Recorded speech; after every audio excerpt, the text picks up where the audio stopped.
So my name is Bill Porteous. This on the right here is Maggie Cole. That'd be me. Yes. We're two artists who happen to live in Victoria who share a mutual interest in making art. You could kind of categorize both our work as abstract, Yes. for lack of a better term. And the current show is, I guess, the latest evidence of a synchronicity that exists here at the Selkirk waterfront between myself, Maggie, and my good friend, the architect Frank D'Ambrosio, who, in a sense, has co-sponsored this space as a gallery. It's through his good graces that we have basically installed the show for the month of February. Previously, this space was being used as a gallery, another piece of synchronicity between myself and D'Ambrosio and the Wednesday abstract group that's been meeting at my studio for, 16 years, 15 years or so. And the opportunity arose to install a show in this space.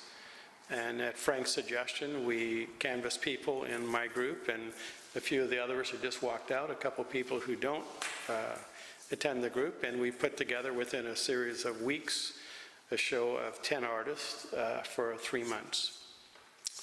So this was kind of,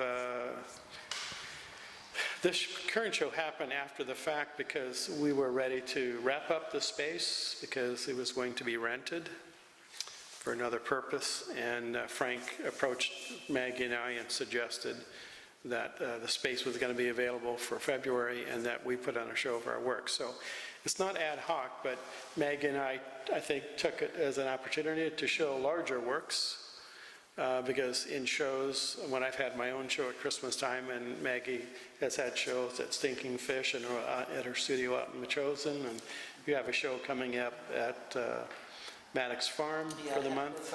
Right now, actually, I've been the guest artist for a couple of months out at Maddox Farm. There's work out there as well, and it's a bit smaller, right? Actually, there's a couple of big pieces, and the rest of them are smaller pieces. Yeah. Yeah, and we should say that along with this, Zambries restaurant has reopened at the atrium, and I've been given the opportunity or been asked to curate the work that goes into Zambries. So I asked Maggie and Victoria Clark, another artist from our group, if they would be interested in installing a couple pieces at Zambries that open out onto the atrium. So she currently has work as well there as in Zambries. This show, so therefore, basically came out of work that we each had, that we had done over a number of years. The two pieces we were discussing earlier, the two 3 by 3 foot square pieces, are the most recent of my work. Otherwise, everything you see in here is a couple years old, 2 or 3 years old. And it's not often that artists in Victoria or anywhere else get to show work that they've shown before. Victoria's a very small place. But to be honest with you, the same 25, 30 people come to all the shows that I've had. And so when I say the work's been seen, it's been seen by 25 or 30 people, usually my friends or people who collect my work. So really it's quite fresh, and people seem to enjoy seeing it again. I think maybe Maggie would feel the same way, I don't know. Yeah, I only have one piece in here that a number of people wouldn't have seen, although perhaps those pieces under glass have never been presented in that way. They are harder to present, and so this was an opportunity in this space to set them up that way with backlit, which maybe we'll have a chance to take a shot of them so people could have a look. I welcome the chance to set them up so they could be viewed, because they're harder to present than a lot of other work. And yes, actually, one of the interesting things that I find is why you can't put up work that has been shown before. I mean, you don't want to be dragging things out that are 15 years old and very bad, but if the work has any merit, surely it's worth looking at a second time. More than once. Yeah, more than once. Yeah. Otherwise, why would you have a museum? Enough self-promotional on that line, or excuses. But no, I feel strongly about that. This is not the first show Meg and I have had together either. We put a show on in my studio space I turned into a gallery once a year. That was about 4 or 5 years ago, I think. So, And there's a bit larger show. We had more work in it, but not as large pieces. I think our work, having seen it now, we installed very, very easily. And I think they tend to complement one another. I think it's pretty obvious who does what, but I think the works are complementary.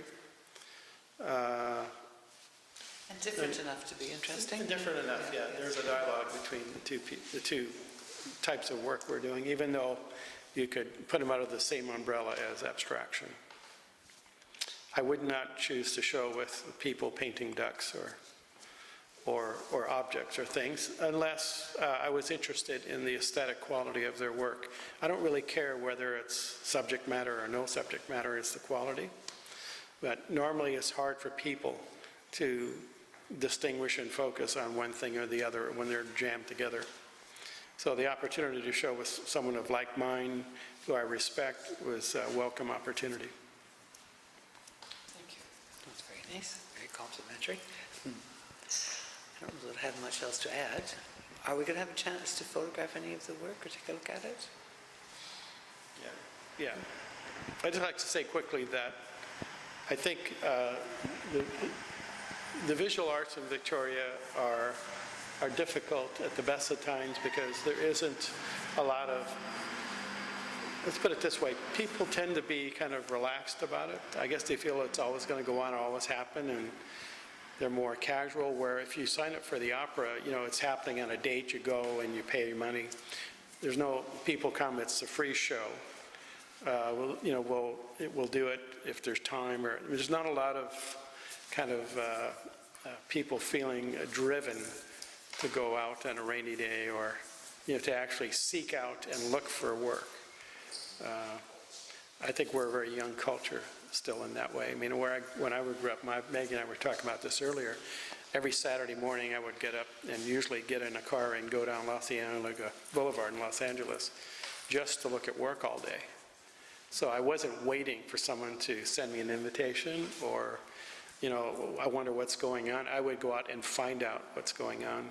So if I had a magic wand for a day, I would wave it, and I would instill in people this urgency to seek out something that was beautiful or compelling or delightful or interesting, rather than talk about it. Like, I think if you really are interested in things, you go out and find them and do them. You don't just talk about it. So, and that's not just because I'm an artist. I mean, that's what I try to do if I'm interested in something.